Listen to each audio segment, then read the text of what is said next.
哟，还真活着！听说你昨天滚下山坡，哥儿几个还以为你要去见你爹娘了呢。王大哥，有什么事吗？这个月的平安钱该交了，50文，老规矩。王大哥，您看我昨天刚摔伤，这段时间没法干活，能不能宽限些日子？宽限？赵小子，哥儿几个跑这一趟不要力气，镇上的李爷那边我们能拖吗？少废话，有钱没钱，李爷的账你也敢赖？上个月邻村那2户交不出钱的，地都被虎哥收了，现在正迎接要饭呢。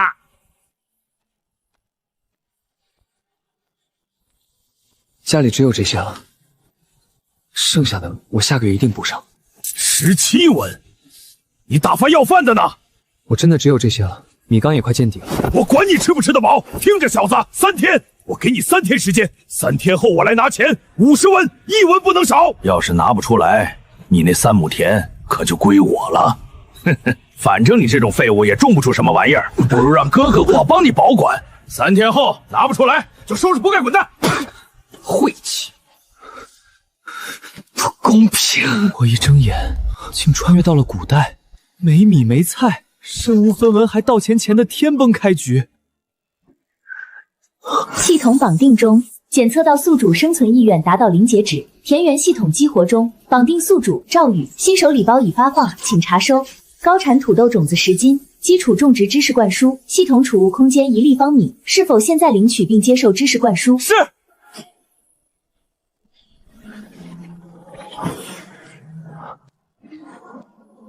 土豆，亩产2000斤以上。10斤种子切块能种半亩地，但最关键的是启动资金和肥料。在这之前，我吃什么？3天后，王大虎会再来，在那之前，我必须准备好对策。长远的，就从这10斤土豆开始。初始任务发布，开辟第1块试验田，在5天内成功播种至少0.1亩系统提供的土豆种子。任务奖励：基础肥料配方1份，铜钱100文。看看我这个现代农学生加上系统，能在这片古代土地上种出什么未来？土豆喜疏松肥沃的沙土泥，需深耕，重施有机肥。这块地每一项都不达标，比想象中更差。先干活。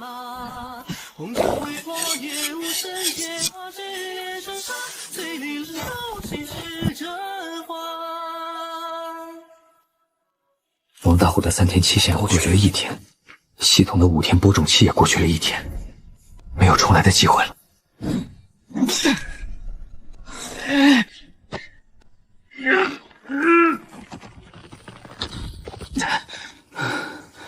难怪长不好。土壤检测结果：年种黄岭，酸碱度偏碱，有机质含量极低，建议深坑，增施有机为克沙改良。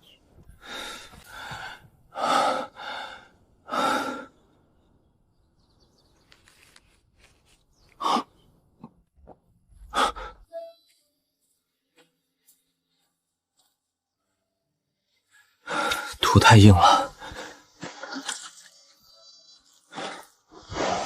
减重，板结层至少有30厚，你这样翻不行，表土翻下去，死土翻上来，种子种在死土上发不了根。那我该怎么做？那些草你现在就烧了。烧？不堆肥吗？堆肥要时间，你没有，烧成草木灰，现在就撒到翻过的地里，能降碱生甲。你那块茎作物不是喜甲吗？孙伯怎么会知道土豆喜甲？我年轻时走过不少地方，南边的芋头，北边的山药，凡是长地下的块茎都喜甲，草木灰里有甲。等凉了就撒开，和土拌匀，明天再把灰拌进土里，就能种了。孙伯，您是不是种过类似的东西？40年前，我在西边见过一种作物，当地人叫地势，长在地下，拳头大小，能当粮。那年西边大旱，庄稼绝收，就是靠着那些地段，一个村子的人活下来大半。但后来就再没见过。你的种子要真能种出来，是福是祸，还不好说。明天这个时候，我再来看看。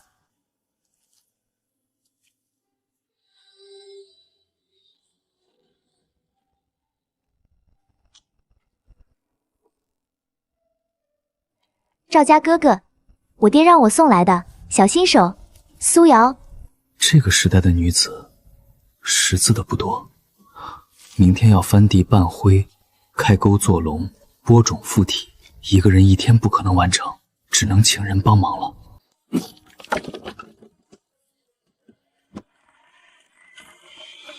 吴叔，我想请铁柱哥帮个忙。我在地里种了点新东西，明天要下种，想请铁柱哥搭把手。我付工钱，1天5文，管1顿饭。铁柱，赵家小子想请你明天帮家种地，1天5文，管饭，你去不去？赵家兄弟，你那块山脚地能种出啥？一种新作物，从西边传来的，耐培薄，产量高。如果成了，1亩能收2000斤。2000斤？你莫哄我！铁柱哥，你明天来帮我1天，亲眼看看。要是觉得我在胡闹，工钱照付，你转头就走。成，明天一早我去。孙伯，我请了几个人明天帮忙，您明天能来看看吗？我怕有些地方做不对。辰时3刻，我过去。谢谢孙伯。别谢太早，人多眼杂，你那东西种下去，消息就瞒不住了。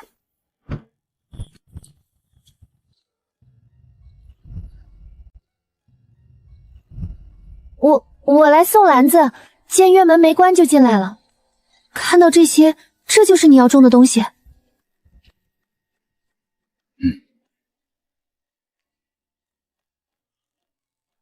赵家哥哥，你和以前不一样了，感觉现在有了主意，有了劲头，这样挺好的。人总要活下去，活下去就得有个念想，让这片地长出庄稼，让村里人都不再挨饿，让王大虎那样的人再也不能随便欺负我们。你能做到的，我知道。这是我攒的一点伤药，虽然比孙伯给的差点，但也能用。你小心手。明天我也来看看，我能帮忙烧水做饭。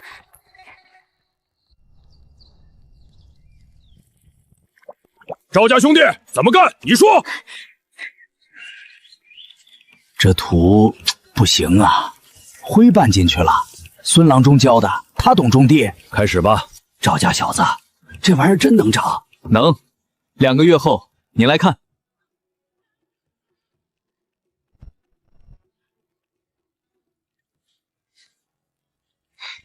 这边土压得太实了，松些。沟头要留排水口，不然积水。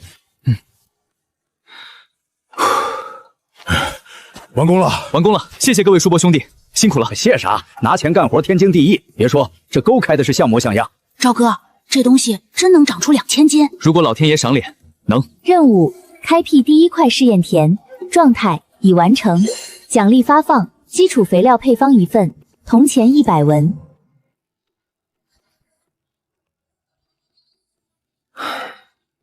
明天就能还上王大虎的债了，但之后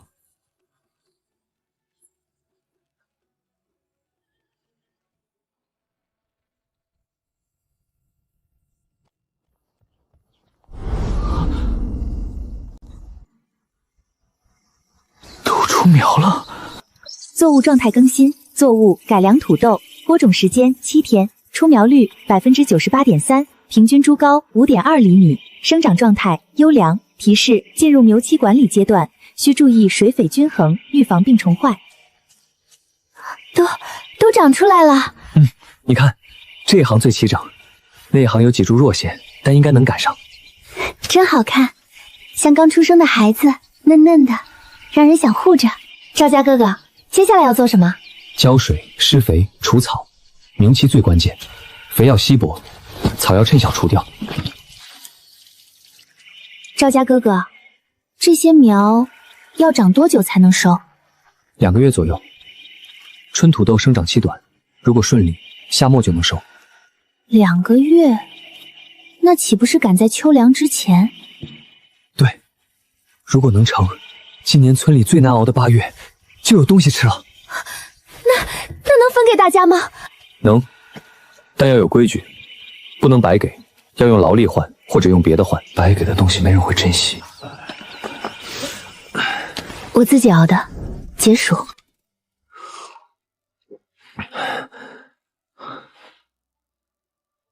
你的手……没事，做惯活了。苏姑娘，你愿不愿意帮我记账？记账？等土豆收成了，要分，要卖，要换东西，进出往来，得有人记清楚。你识字，会算数，是最合适的人。你记的账本我看过，清楚、工整，比我强多了。我帮你。赵家小子，六叔，您怎么来了？带个人来看看你的地。这位是镇上福顺粮行的周掌柜，听说你种了新东西，想来瞧瞧。赵小兄弟，冒昧打扰。周掌柜客气，只是几垄菜苗，没什么好看的。哎，话不能这么说。听说是什么西边来的新种，耐力薄，产量高。六叔说笑了，就是寻常快精，能不能成还不知道。叶形奇特，根系发达。赵小兄弟，你这种子还有多少？没了，就这些。唉，可惜可惜。若是真能高产，倒是个好买卖。这样，这是2两银子，算我预定你这一季的收成。不管收多少，我全要了，价格按市价加2成。周掌柜厚爱，但庄稼地里的事谁也说不准，万一遭了灾或者长不好，我拿什么赔您？这银子我不敢收，等收成了，若真有顾余，我一定先送到福顺粮行，请掌柜长眼。赵小兄弟这是不信我？不是不信，是担不起。也好也好，那咱们说定了，收成时我再来。赵家小子，你刚才该接的2两银子呀！六叔，您觉得他真是来看庄稼的？苗才5寸高，根都没扎稳，他就敢出2两银子预定，要么是他钱多烧的，要么他早知道这东西的价值。你是说……我什么也没说。六叔，今天谢谢您带路，但这地里的东西，您往后少跟人提。好好长，你们要长得足够好，好到让人不敢轻易动你们。赵兄弟，还真让你猜着了。我二姑家在镇上做短工，听粮行的伙计说，周掌柜前些天跟王老虎喝过酒，喝完酒第2天，周掌柜就跟人打听咱们村谁家种了新东西。什么时候？就你种下地的第3天。还有，我二姑说，周掌柜背后是镇上李爷的产业。李爷你知道吧？就是王老虎的靠山。赵兄弟，现在怎么办？他们想摸清底细，我们就给他们看，但不是全看。什么意思？铁柱哥，从明天开始，如果有人问起这地里的情况，你就说长得不好，苗黄叶瘦，恐怕要绝收。啊？可明明长得挺好。就是要让他们以为长得不好，他们越轻视，我们越安全。等土豆长成了，挖出来了，他们想动手也晚了。我懂了，赵兄弟你放心，我知道该怎么说。听说了吗？赵家小子那新东西长不起来了，前2天看还好好的。好什么呀？铁柱亲口说的，苗黄的跟秋草似的，叶子都卷边了，白忙活一场。赵家哥哥，铁柱哥那么说，真的没事吗？没事，等土豆长出来，谣言自然就破了。可是，万一有人信了，来捣乱怎么办？得想个办法。检测到潜在威胁，建议建立简易防护体系，解锁初级警戒装置图纸功能，触发式声响报警。苏姑娘，村里谁家猎户？村北的孙猎户，不过他脾气怪，不爱跟人来往。孙猎户跟孙伯有关系吗？好像是本家，但早出了5房，不怎么走动。你要找他？想找他换点东西。谁？孙叔，我是村东的赵宇，想跟您换点东西。换什么？动物金剑，最好是鹿金或者野猪金，我用豆子换。你要金剑做什么？做陷阱。地里遭了野猪。这是野猪后腿金，够劲儿。你要多少？2根，1尺长就行。这些豆子够吗？听说你种了新东西，瞎折腾，不一定成。周掌柜去找过你？去过，我没答应。豆子拿走，金您送你。这怎么行？让你拿就拿。周掌柜不是好人，李爷更不是。你能扛着不答应，是条汉子。小心点，他们不会罢休的。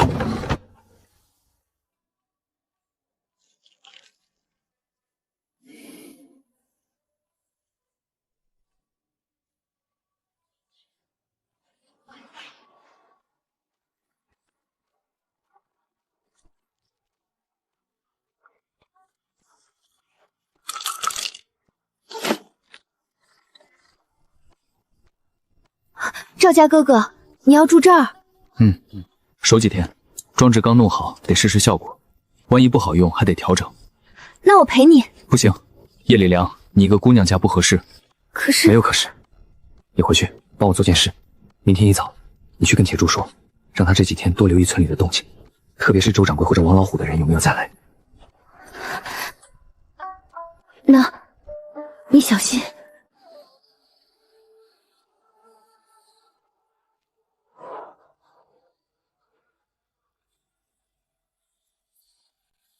就这儿，对，就这块地。周掌柜说了，摸清楚长得怎么样。这黑灯瞎火的，怎么看？拔几株回去不就知道了。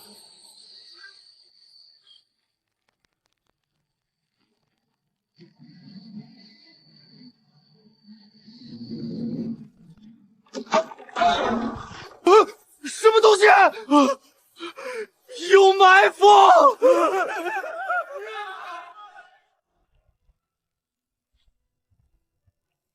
赵家哥哥，这一行比那一行长得快，是不是那边土肥些？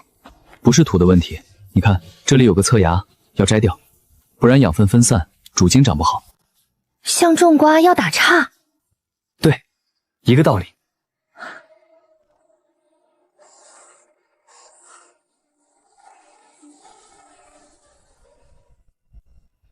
王老虎那边没动静，奇怪了。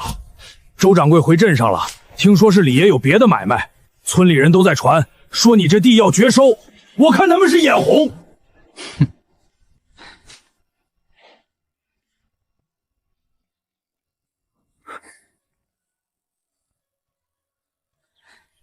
赵家哥哥，你怎么了？开花了，真好看，像小蝴蝶。开花了，底下的果子就开始长了。我能看看吗？这么小，能长大吗？能，再过1个月能长到拳头大，还能长出来开花结果，是他们厉害。赵家哥哥，等土豆收成了，你打算做什么？留种，扩大种植，然后教村里人种。如果真能高产，就不能只种这1亩3分地，要让大家都有，冬天才不挨饿。可是，如果大家都种了，不就卖不出价钱了？不是拿来卖钱的，是拿来吃饱肚子的。青山村太穷了，先要吃饱，再想别的。我觉得可以既吃饱又赚钱。你想啊，如果咱们村种得多，收得多，除了自己吃，肯定有过余，过余的可以拿去卖，或者做成别的东西。我爹说，东西加工后会比原样值钱。你说的对，等收成了，咱们好好计划。咱们，你帮我记账，帮我出主意，就是咱们一起的事。生长第30天，平均株高42厘米，开花率76%，快脏形成期，进入膨大初期，建议增施钾肥，保持土壤湿润疏松。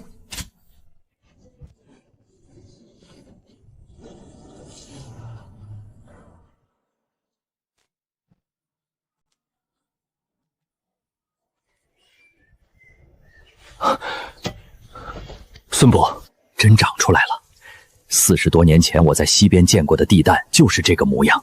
你知道当年那些地蛋后来怎么样了吗？不知道，被官府收走了，说是什么祥瑞要献给皇上。种地的老农得了10两银子，但种子全被拿走了，一颗没留。那村子后来还是穷。您是说？我没说什么，只是告诉你，好东西人人都想要，怎么守得住是你的事儿。周掌柜又来了，在村里打听你，这次带了2个人，看着不像伙计。谢谢孙伯提醒。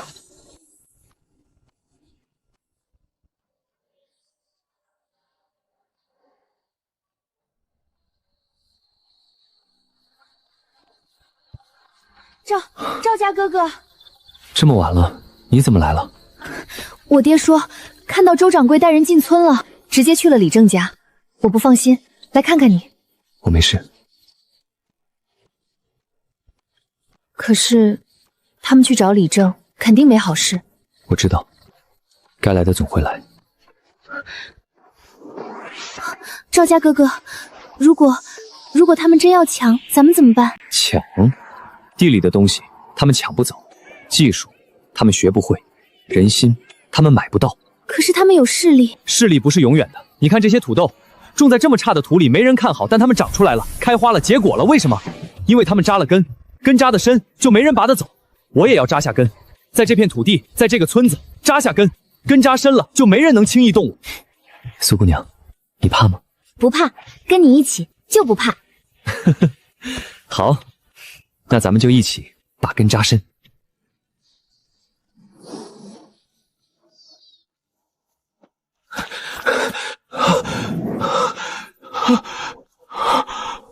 这不可能，才15天，正常土豆这个时候应该刚刚形成小块棕。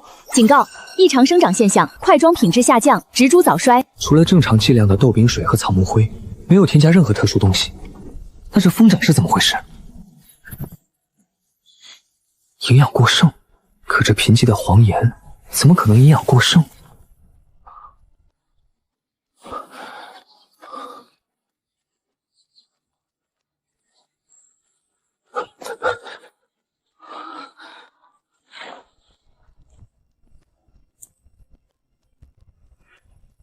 成分包含高浓度动物性有机质、未完全分解的蛋白质、糖类，微量元素铁、锌异常偏高。推测来源：动物血液、内脏、骨骼粉碎物经特殊处理。作用：强效土壤改良剂，可短期内大幅度提升肥力，品质下降，土地板结。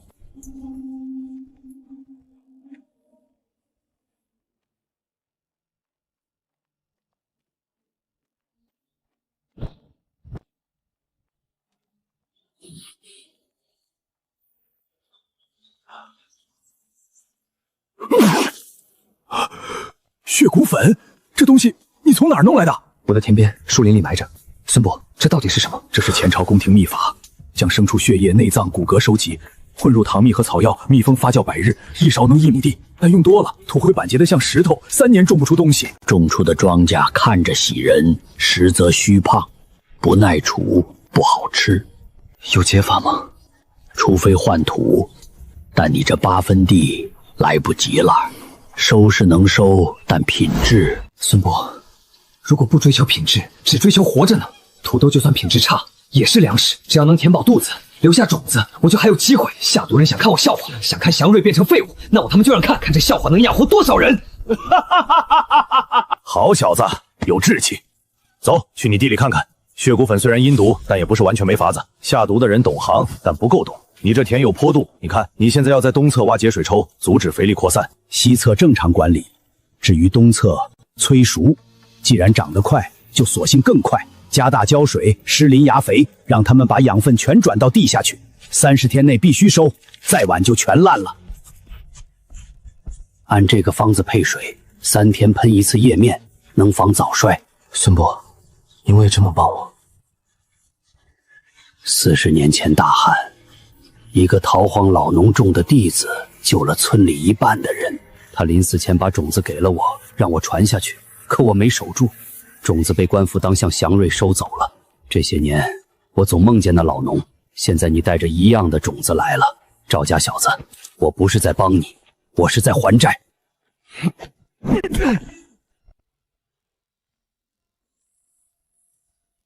营养不良，品质极差，煮熟了可能都是硬的，但能吃就行。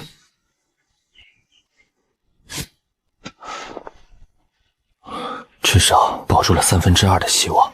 要下雨了，他们今天会来。我知道，孙伯，您今天能不能去李正家坐坐？你要我把李正拖住？对，至少拖到我把东侧的土豆挖完。去吧，李正那边交给我。赵兄弟，我听说王老虎今天要来，要不要我叫几个人？不用，你帮我挖土豆，越快越好。挖？现在不是还没熟吗？东侧这些等不及了，再不下雨也要收，下雨就更得收，能收多少是多少。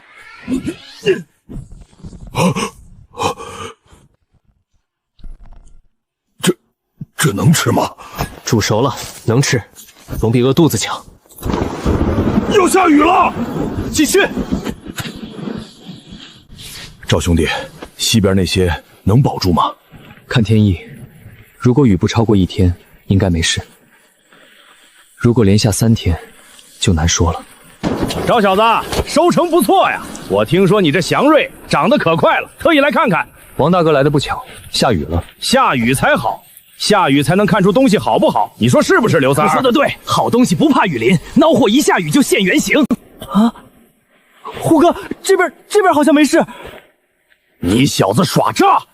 王大哥说什么我听不懂。我种地，老天爷给饭吃，有什么诈不诈的？钱呢？50文，今天到期。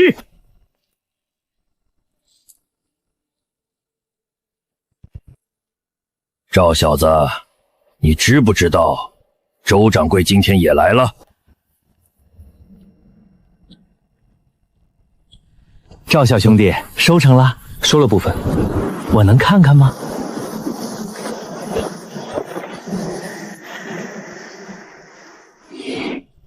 青皮发软有黑斑，赵小兄弟，你这祥瑞品相不太好啊。第一次种，没经验。哼，我听说西边那些长得不错，还行。那为什么东边这些像是遭了灾？周掌柜是粮行大家，应该知道，同一块地也有肥肉之分，东边地薄，长不好正常。说的有理。那西边这些，赵小兄弟打算什么时候收？1个月后。好，1个月后我再来。到时候希望赵小兄弟的祥瑞能名副其实。铁柱哥，帮我个忙，你连夜去镇上找林老板，告诉他3件事：第一，土豆提前收了，品质差但量大；第二，周掌柜今天来了；第三，问他愿不愿意收这批土豆，价格好说，但要快。现在下这么大雨，就是下雨才要去。他们以为下大雨我不会动，我偏要动。你现在就出发，走小路，别让人看见。成，我这就去。作物生长速度300%正常级。如果我能从这批早熟的土豆里筛选出保持良好性情的快秧作为种子，也许能培育出真正30天成熟的早熟品种。在青黄不接的时候，这是救命的粮食。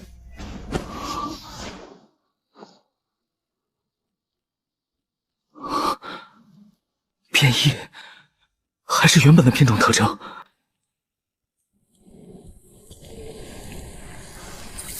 发现特殊性性状，作物改良土豆，紫皮变种。特性：抗病性增强，耐储性提升，花青素产量高，营养评价优。建议优先留种，可尝试定向载育。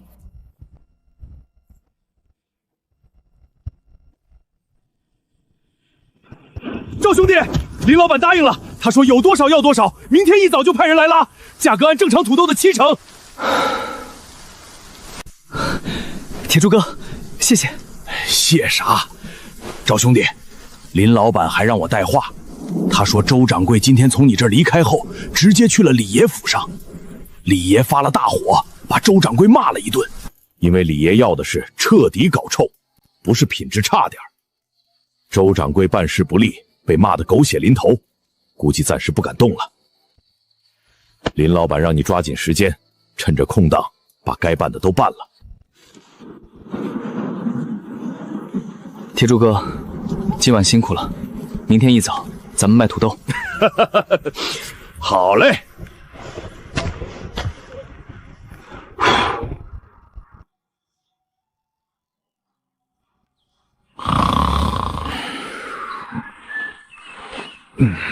赵兄弟，醒这么早？林老板的人什么时候来？应该快了，从镇上到咱村走路要1个时辰，这会儿该出发了。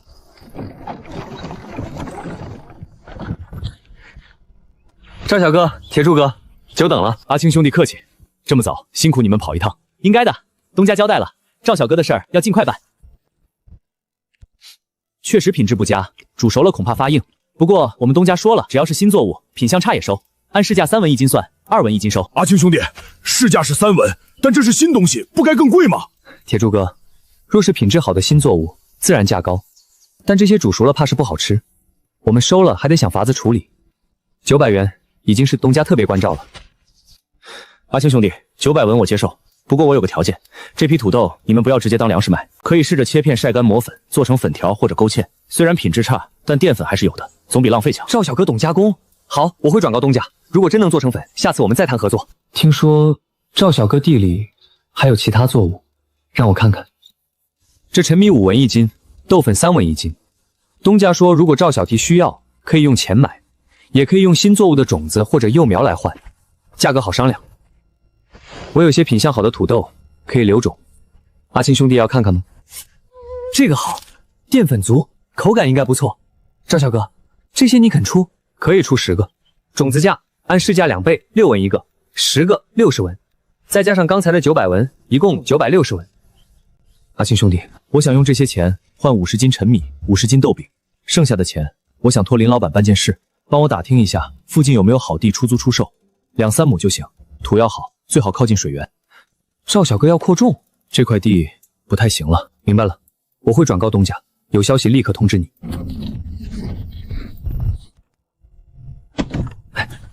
赵小哥，东家让我带句话，周掌柜昨天从你这儿回去后，被李爷骂得多轻，但以李爷的性子，不会就这么算了。你孤身一人，务必小心。王老虎那种人明枪易躲，周掌柜这种暗箭难防。谢谢林老板提醒，也请林老板小心。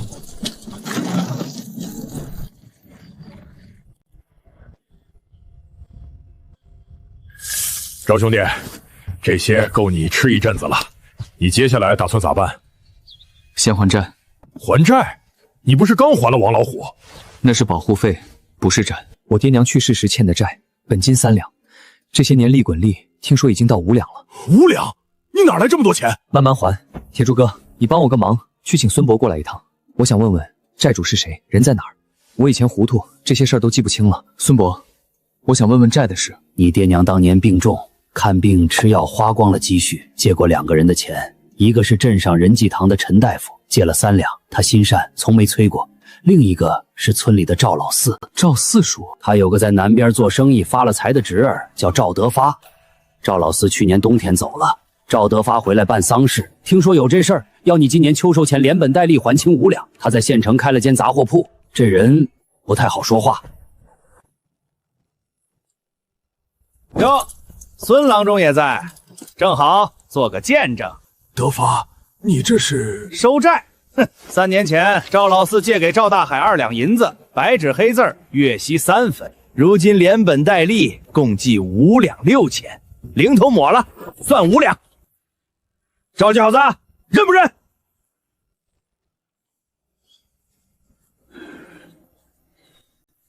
我认，认就好。钱呢？今天能还多少？我现在只有这些，400多文，打发要饭的呢。小子，我可听说了，你最近折腾什么新庄稼，还跟镇上的林老板搭上了线。新庄稼还没收成，这些钱是预支的。赵叔，我一定还，但5两银子不是小数目，给我些时间。时间？我给了你3年时间，1分没还，现在跟我说时间？我告诉你，秋收前5两银子1文不能少，要是拿不出来，你这破屋还有那3亩薄田，就归我了。德发，话不能这么说。赵家小子现在有了营生，你宽限些时日。孙郎中，你是中人，按理该帮我要债，哼，怎么反倒帮欠债的说话？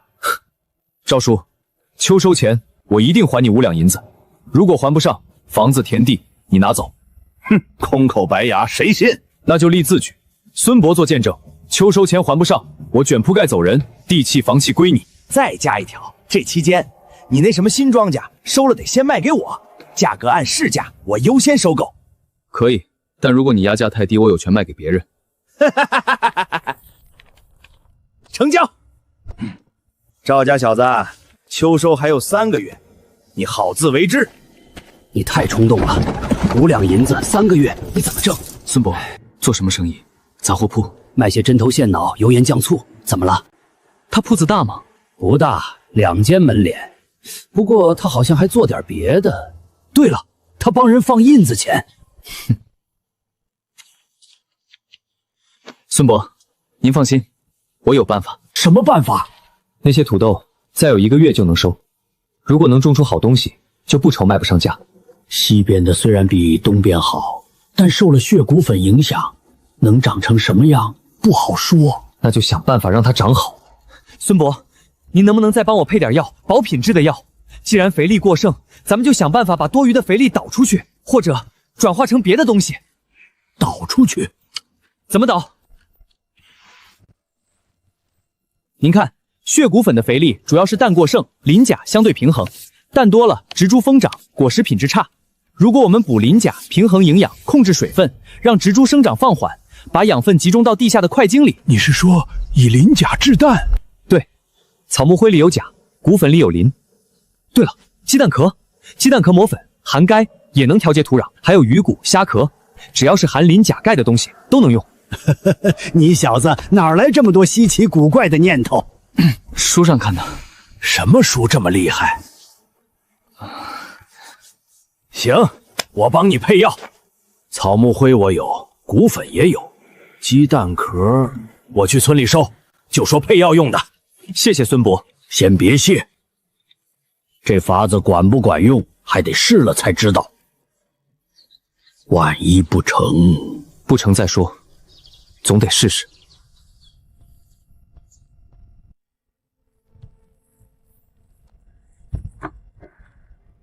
3个月5两银子，这是一场必须赢的赌局。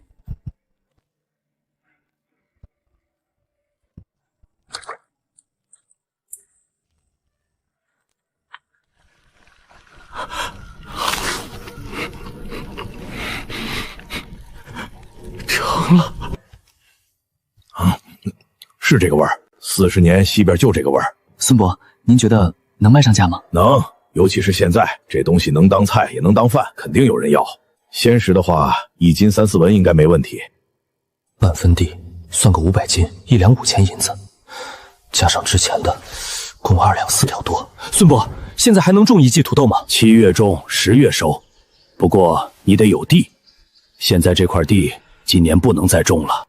孙伯，我想好了，我知道，先把土豆卖了，换钱租地种土豆，3个月来得及。先租1亩，如果紫皮土豆真如系统说的那么好，1亩能收2000斤。系统？什么系统？就是我琢磨出来的一套种地方法，我管它叫系统。你想做就做，需要帮忙说一声。谢谢孙伯。赵家哥哥，苏姑娘，这么晚了去哪儿？去孙伯那儿拿药。赵家哥哥，你的土豆怎么样了？还好，在半个月就能收。赵大哥，你的土豆真的能长拳头大吗？真的，等收了请你吃。赵家哥哥，这是我做的，你拿去吃。我听铁柱哥说了，你自己小心些。赵德发不是好人。谢谢，我会小心。再过7天就能全收，至少500斤，1500文，还差3两。但只要紫皮土豆扣种成功，秋收就能翻身。这位小哥，敢问这片土豆是你种的？是我。先生是？毕姓周，在府城做点小买卖，路过此地，看到这新奇作物，特来问问。又一个姓周的。花开紫色，地下结块茎，可是西边传来的洋芋。听说西边有这东西，我弄了点种子试试。赵小哥，可否卖与鄙人？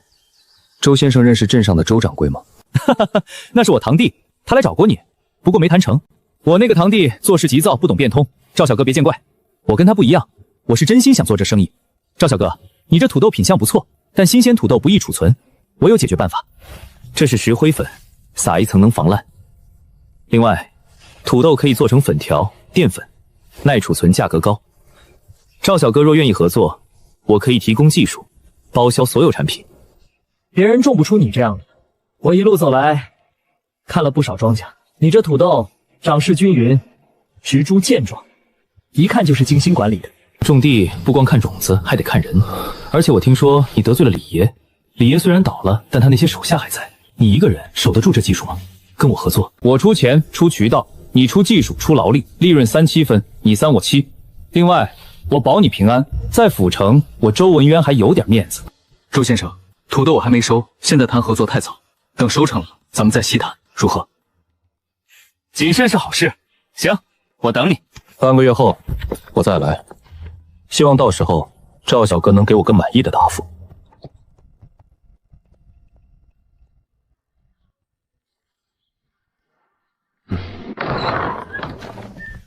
赵兄弟，林老板说镇上那块地你可以去看，他明天正好要去县衙办事，可以带你一起去见管事的书吏。好，明天一早我去镇上。林老板让我提醒你，最近小心些。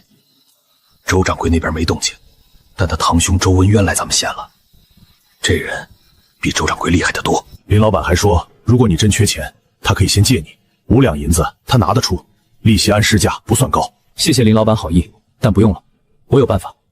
卖土豆，租地，种新土豆，3个月够做很多事了。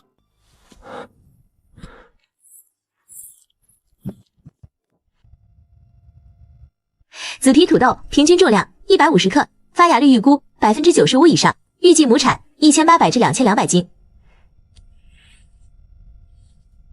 16个切48块种树，按密度能种1分多地，秋收留种，明年春天就是1亩。孙伯，我要去镇上看地，地里您帮我照看一下。如果周文渊或者其他人再来，您就说我不在。土豆的事儿等我回来再说。去吧，地我看，你放心，早去早回。苏叔，我想请您帮个忙，我想做10个1尺见方、结实能摞起来的木箱，装土豆用的，这是50文定金。你先用着，做完再说。我听姚二说了你的事，不容易，箱子我给你做，钱不急。谢谢苏叔。赵小哥，上车吧，东家在镇上车马行等你。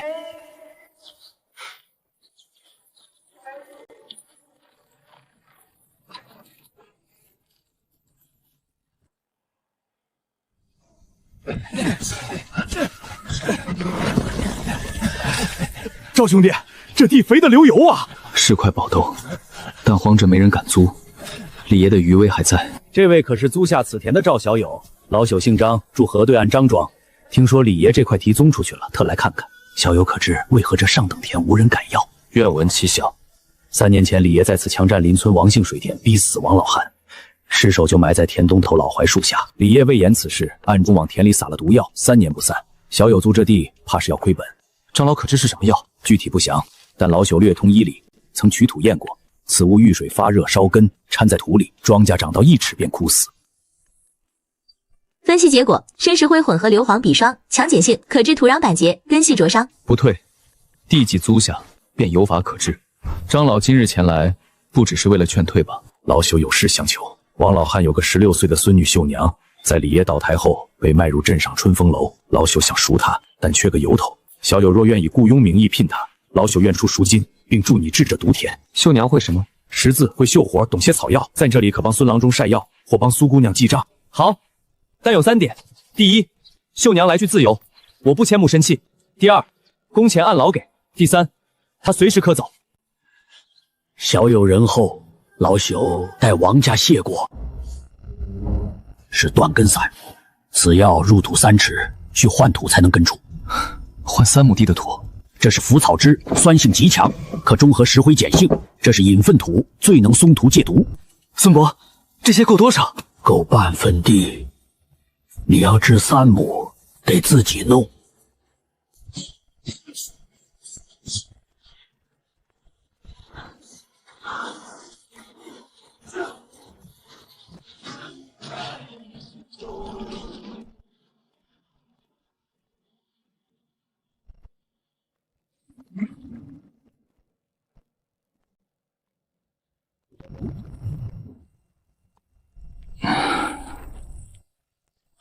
赵小友，别来无恙，来赔罪。先前多有得罪，是周某眼拙。这是在治毒土？是。李爷当年做的孽，倒要你来收拾。我那堂兄让我带句话：制土若需石灰、硫磺，他可低价提供。周先生好意心领，但这毒土用不上那些。赵小友是明白人，堂兄让我转告赵德发在牢里攀扰，说你与他合谋私卖军需。县衙那边，堂兄已打点暂压下了。堂兄想入股，不是强迫，是合作。他出钱出渠道，你出技术。军需那条线，他帮你摆平。容我想想。3天后我来听答复。这姓周的趁火打劫。是交易，就有讨价还价的余地。周文渊要技术，我要活路，未必不能谈。你想答应，不得不赢。都田要治，春波不能误。村里人指望我吃饭，我不能倒。那就谈，但记住3条：第一，技术分核心与皮毛，核心绝不外泄；第二，契约要细，写明违约重罚；第三，留后手，鸡蛋不能放一个篮子。50两才3成股，赵小友，这价码。周先生要的不是股份，是技术和独家货源。青子1号亩产2000斤，品质上乘，5年独家，值这个价。若你种不出来呢？契约写明，若亩产低于1500斤或品质不达标，我以家产3倍赔偿。年轻人有胆色，我带回给堂兄定夺，明日此时给你答复。赵小友这制土之法倒是新奇，土法罢了。周先生亲自来，是契约有变。按你的条款一字未改，但我有个附加条件。请讲。我要你收个徒弟，这是犬子周明远，自幼体弱，不宜科举。我想让他跟你学种地，3年为期，吃住自理，工钱照付，只求真传。赵先生，晚辈读过《齐民要术》，农桑集美，深感农事乃国本，纸上得来终觉浅，故想亲身实践。且家父生意终须有人接手，懂农事才懂粮行根本。周先生舍得？遇不着不成器，跟着你比在府城斗鸡走马强。好，但我教徒弟有3规：第一，吃苦耐劳，不得摆少爷架子；第二，事必躬亲，从垦荒施肥做起。弟子谨记师训。 50两，我这辈子没见过这么多钱。钱越多，担子越重。30两用于制土、买肥、雇工，20两存着，以备不时之需。发酵池2汤4个大坑，蚯蚓床也向外延伸出3条长沟。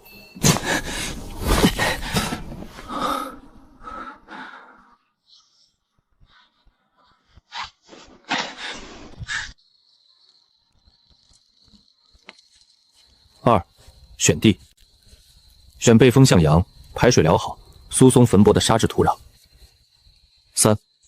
施肥。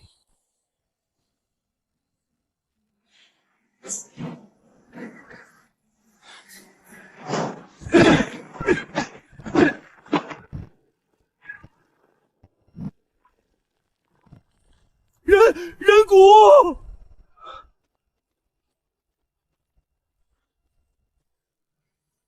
骨骼表面附着砒霜残留，死亡时间约3年。既已挖出，便该让死者入土为安。铁柱，去请李真，再通知张老。王老弟，你死得好惨！周大人，可否这样？今日先将遗骨请出，暂住一床，我出钱请人诵经3日，再选吉日安葬。制土之事不能停，我会在田边立碑，写明此事，让后人知晓。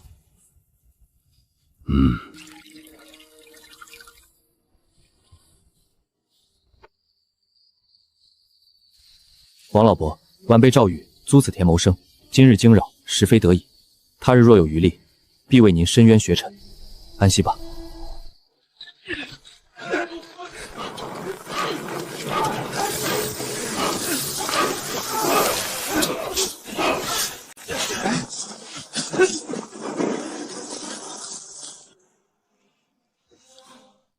土壤酸碱度趋近中性，重金属残留降至安全阈值以下，有机质含量提升至3%。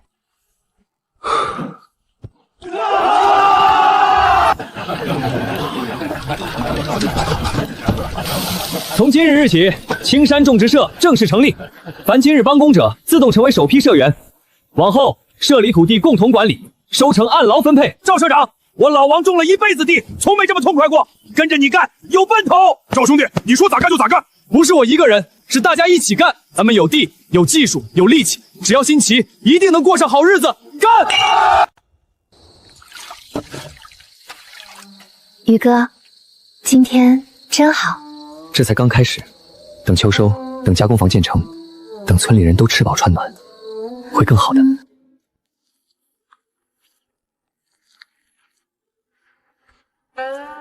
子嗣1号生长日志，播种第25天，出苗率92.7%，平均株高8.3厘米。确实比预想的好，但苗期最关键，水多则土长，水少则委人。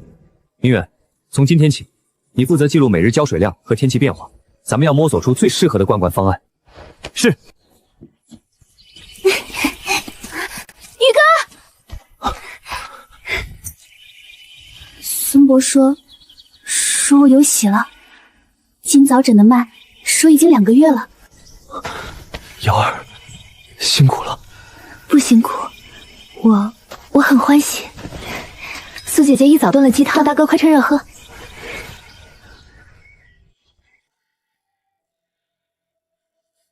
等这批土豆收成，我就翻修房屋，请孙伯好好给瑶儿调理，还有得给未来的孩子准备衣裳、被褥。天旱虫多，是地老虎和28星蒲虫，这2样都是土豆的天敌。孙伯，可用什么药？庄叶水、辣椒水可去瓢虫，但治标不治本。地疗好藏身土中，更难对付。往年遇到，只能人工捕捉或用毒饵。炒香的豆饼拌砒霜撒在田间，地疗好时候即死。但此法危险，万一被鸡鸭误食或渗入水源。我有法子，不用毒，用半生。某些植物种在一起，能互相驱虫，比如大蒜驱蚜虫，万寿鱼驱线虫，薄荷驱菜青虫。孙伯，您可知本地有什么驱虫的草药？艾草驱蚊，苦棉叶驱虫，除虫珠可杀蚜虫，但这些对地芦虎和瓢虫是否有效，老朽不敢断言。试试便知。铁柱哥，你带人去采艾草、苦棉叶、除虫珠，越多越好。王叔，你带人煮草药水，浓度要高。明远，你负责记录不同草药的效果。秀娘，你去村里收些大蒜、辣椒，捣碎取汁。先生，草药驱虫见效慢，只怕来不及，所以还要辅以物理防治。地老虎夜间活动，咱们就夜间捉。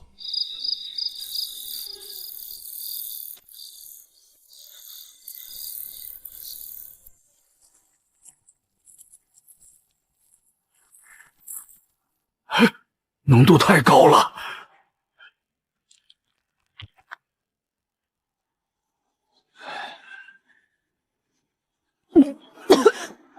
保住了，赵小子，你这法子神了。干旱还没解决，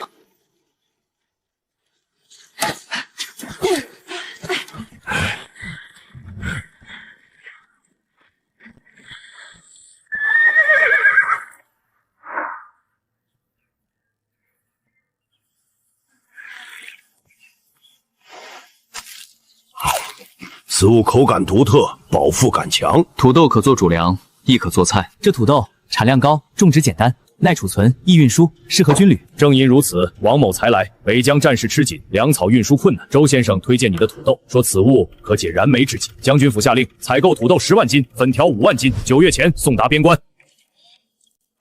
王校尉，青山村今年土豆总产预计不过5万斤，10万斤实在力不从心。非让你一村独购，你可联合周边村庄统一收购。刘掌柜的通汇商行负责运输，我负责协调。你只需保证品质，组织生产，价格按市价上浮30%，预付30%定金，货到付清。赵小兄弟，这是天大的机遇，军需订单稳定，利润丰厚，更能得官府青睐。你只需点头，便是一片坦途。时间太紧，土豆生长周期至少3个月，现在播种已来不及，且加工粉条需建作坊，培训工人。作坊可由刘掌柜出资建设，工人可从周边招募培训。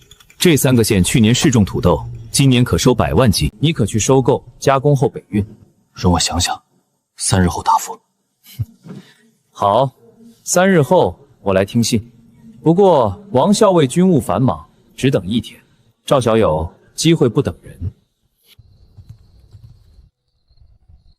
宇哥，很难抉择。那接了，风险巨大，但若能成，青山村将一飞冲天；不接，得罪周文在和军方，日后恐难安宁。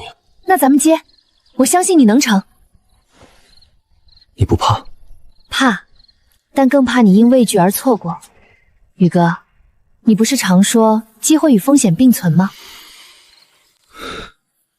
订单我接，但有5个条件：第一，预付50%定金；第二，质量检验由我方派人参与；第三，运输路线时间需双方商定；第四，若因不可抗力延误，不追究责任；第五，此单完成后，青山种植场与洲际合作，需重新议定分成。赵小友，你这是要反客我为主啊？非也，只是求个公平。军需订单利润随后，但风险全在我方丈，弱保不敢接。5成定太多，3成。质量检验可双方参与，其余可依你。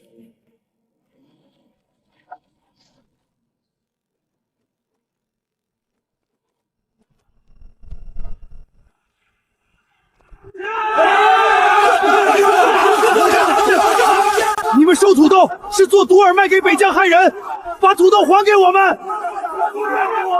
大家跟我去加工坊亲眼看看，那是做给人吃的粉条，不是毒饵。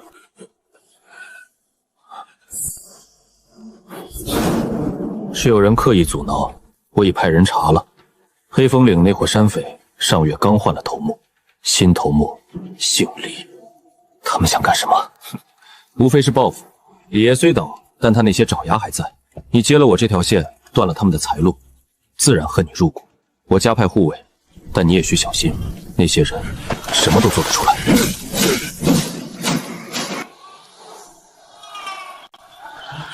这军需订单怕是接错了。我知道大家怕了，我也怕，怕完不成订单，怕得罪人，怕血本无归。咱们青山村从前过的是什么日子？吃糠咽菜，看天吃饭，被人欺负了只能忍着，为什么？因为咱们穷，咱们弱。这1000两是风险，也是机会。有了它，咱们能建学堂、修医馆、铺路、修桥。黑风岭的山匪怕什么？怕咱们团结。粮商的谣言怕什么？怕咱们过硬的质量。咱们现在是青山种植社200号人一起干，谁若怕了，现在可以退出，定金我按工钱结算，绝不强留。我跟着赵兄弟干，脑袋掉了碗大个疤，怕个球！窝囊一辈子，不如拼一回！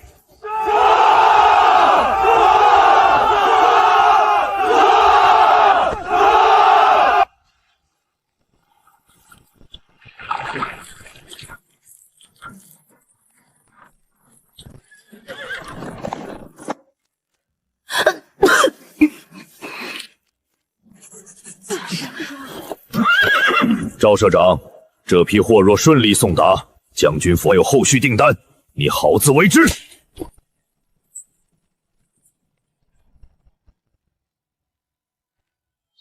宇哥，会顺利的。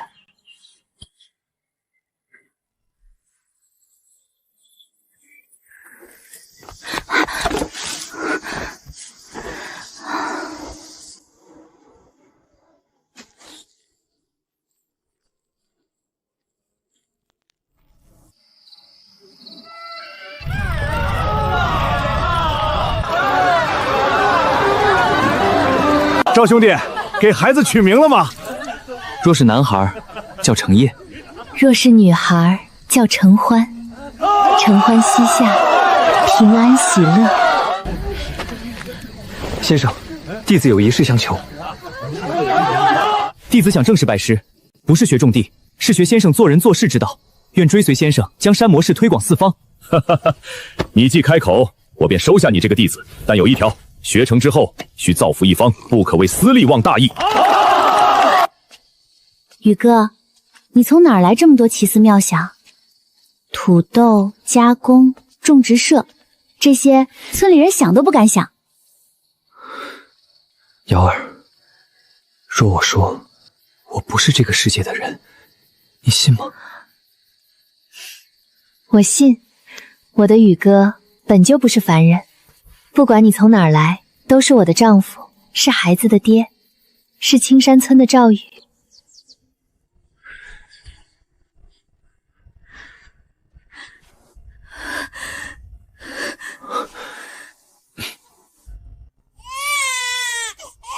生了，是个大胖小子。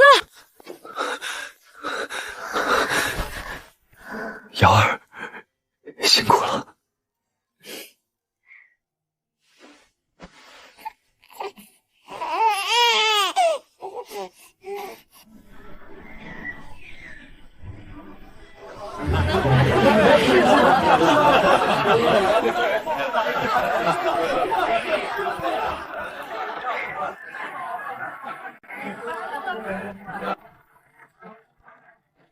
哈哈哈，周某来迟，还望赵社主莫怪。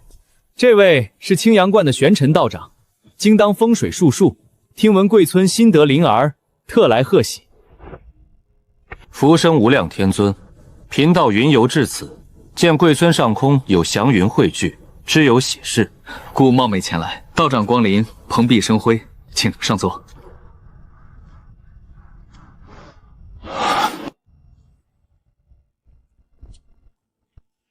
敢问赵社长，贵公子生辰可是10月15子时3刻？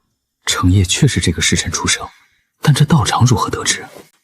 道长神算，此子命格不凡，生辰八字中土木相生，水木清华，更兼紫微星暗合，若在太平盛世，当为治世能臣。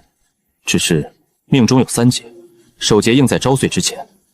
道长，此话怎讲？道长不过是医书直说，未必当真。贫道修行40载，从未妄言。赵社长，可否借一步说话？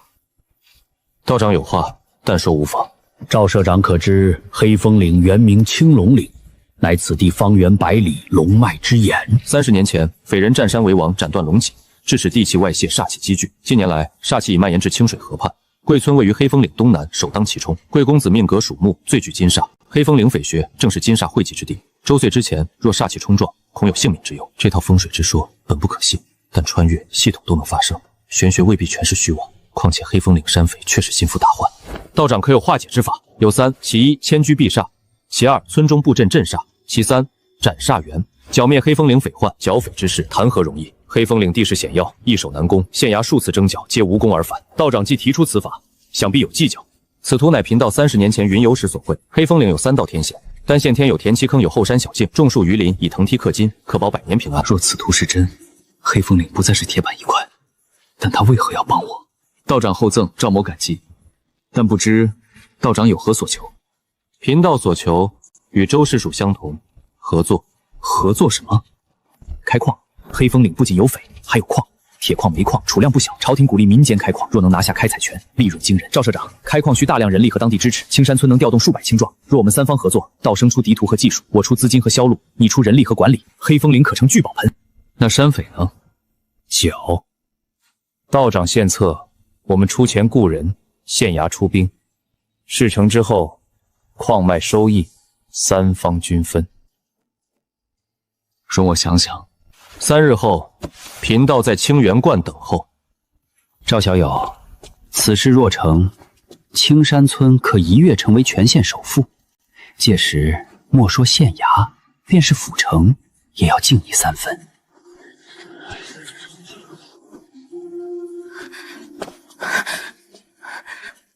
宇哥，那道长说的结束？别怕，有我在，谁也伤不了你和孩子。开矿好啊！咱们正缺钱建学堂医馆，有了矿，什么都有了。匪是那么好找的？黑风岭那伙人杀人不眨眼，前年邻村护村队一夜被杀光30口。若能彻底剿匪，倒是功德一件。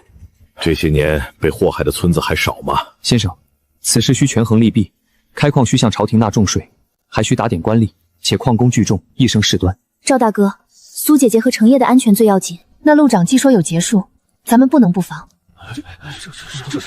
黑风岭矿脉分析：类型中型磁铁矿，无烟煤矿，储量铁矿石约50万吨，煤炭约30万吨。开采风险评估：匪患威胁高，官府态度未定，技术门槛中等，市场前景良好。若成功开矿，可获得初级工业文明成就，解锁更多科技树分支。科技树，若只靠农业发展终有上限，若能涉足矿业、冶炼，甚至初步工业，将是另一番天地。剿匪，不管开不开矿，黑风岭匪患必须除。他们劫过我们的货，烧过我们的坊，此仇不报，青山村永无宁日。但剿匪不能蛮干，明远说的是百姓，不是官兵。剿匪之事需借官府之力，更要靠咱们自己的智慧。在此期间，咱们做3件事：第一，加强村防，转服村舰队日夜巡逻；第二，摸清匪众数量，作息弱点；第三，与县衙沟通，探听官府对剿匪的态度。我负责组建护村队，王叔联络周边受害村落，苏叔改良防御工事，秀娘协助苏瑶管理内务，照顾程烨。瑶儿，让你担心了。我不怕，只要咱们一家在一起，什么难关都能过。宇哥，那道长说程烨命中有3劫，我心里总不踏实。命数之说未必全准，但既有人提醒，咱们小心便是。从明天起，程烨身边不离人，你和秀娘也少出门。那你呢？剿匪太危险，你不能亲自去。我不去，我还有你和程烨，不会轻易涉险。剿匪之事，自有官府和专业人士。有些事躲是躲不过的。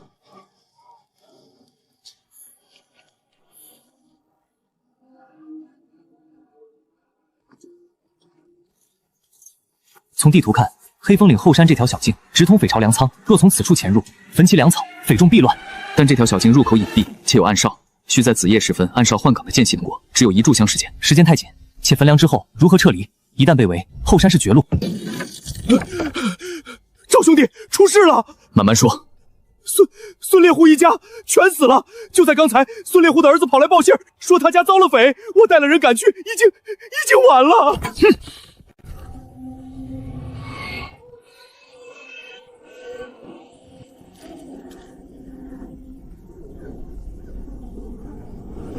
是黑风岭的标记。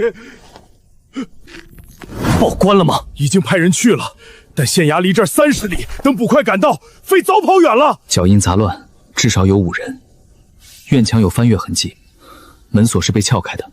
匪徒手法熟练，应是惯犯。铁柱，你带人守住现场，等官府来人。王叔，通知全村加强戒备，今夜所有人家集中到祠堂附近，轮流守夜。明远，跟我回书房。匪徒敢在年关前下山杀人，一是报复，二是示威。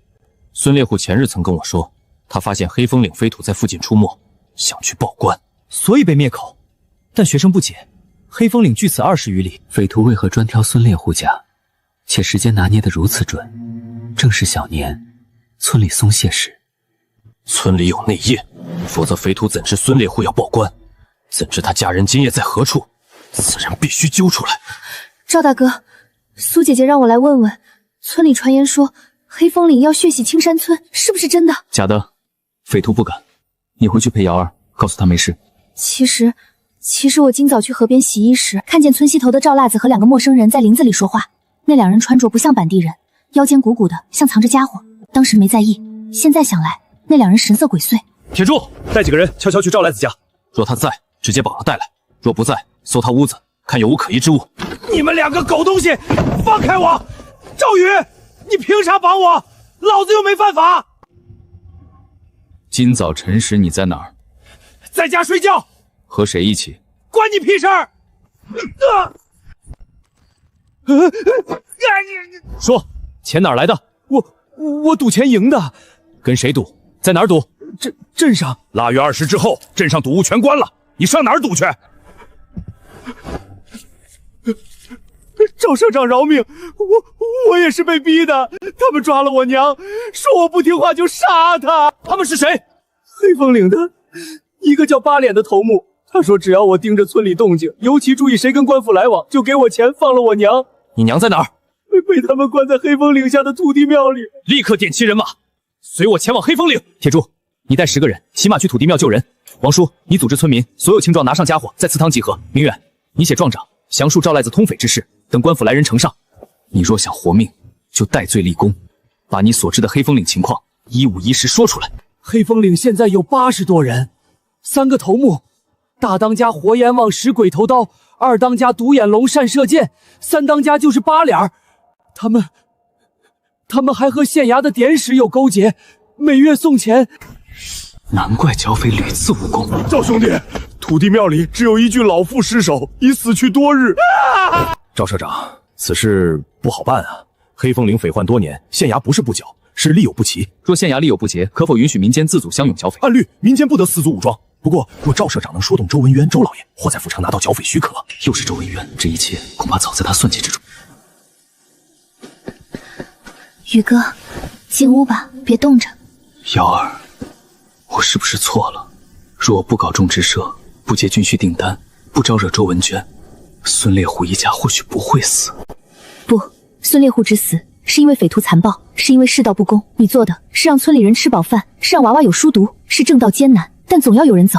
你说的对，正道艰难，但必须走。黑风岭匪患不除，青山村永无宁日。这个年怕是过不安生了。乡亲们，孙烈户一家的血不能白流。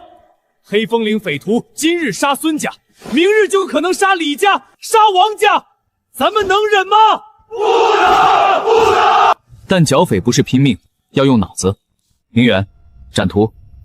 这是一场持久战，咱们一不攻山，二不硬拼，只做一件事，断其粮道。断粮？那得多久？少则1月，多则3月。匪徒存粮有限，一旦断供，内部必乱。届时或内讧，或下山抢粮，都是咱们的机会。这法子稳妥，咱们人多，轮流盯梢，耗得起。120名青壮分成6队，每队20人，负责一段山路，昼夜监视。明远，带人联络周边5村，签订联防契约。任何村发现匪情，即刻鸣锣为号，各村支援。小虎，你爹的仇，我一定会报。赵叔，我要亲手杀匪。你还小，不小了，我爹教我射箭，我能百步穿杨。好，但你要答应我，一切行动听指挥。先生，断粮之法虽稳妥，但有一隐患。若匪徒狗急跳墙，集中兵力强攻一村，以掳掠粮食人口，咱们如何应对？所以咱们要虚实结合，明处断粮，暗处设伏，在各村要道布置陷阱，挖壕沟，设绊马索，同时组织一支机动队，哪里遇袭立刻支援。机动队需马匹，买，从军苏订单利润中赊取，买10匹马。再请孙伯制制迷药毒烟，必要时可用。赵社长一举，方某早有耳闻。知府大人对青山村土豆种植组织乡勇联防之事颇为赞赏。此次剿匪若成，大人愿上报朝廷，为赵社长请功。功名不敢当，只为保境安民。这是留点使与匪徒往来信件副本，我可设法让几封流落到黑风岭。匪徒若知靠山将倒，必生异心。贫道可布疑兵阵，夜间擂鼓鸣号，制造官兵围山假象。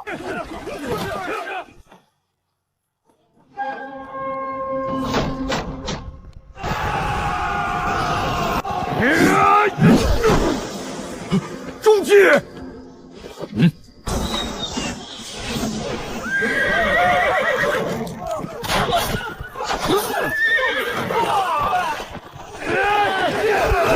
明日寅时总攻，县衙调集100官兵正面佯攻。赵社长带领50乡勇从密道潜入，直捣匪巢。玄琛在外接应，周先生负责后勤。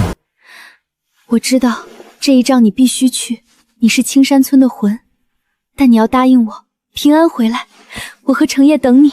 我答应。程烨，爹去打坏人，等爹回来，教你走路，教你认字。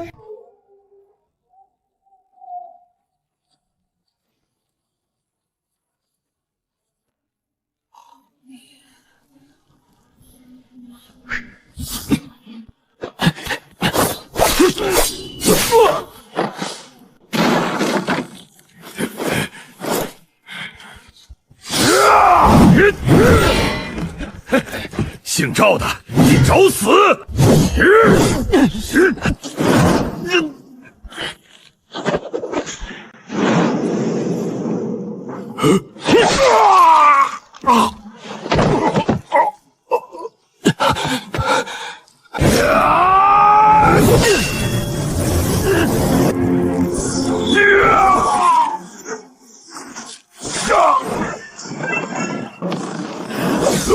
投降！做梦！先生小心！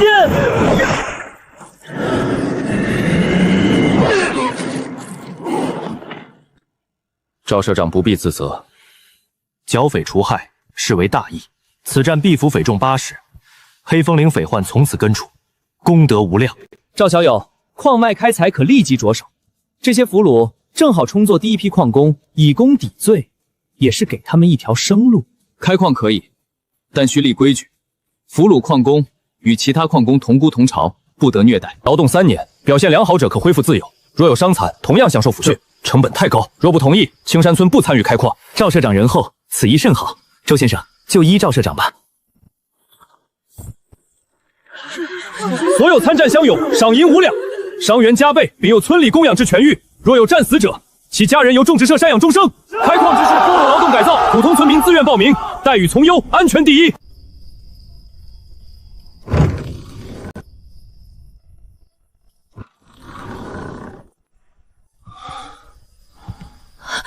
明远怎么样？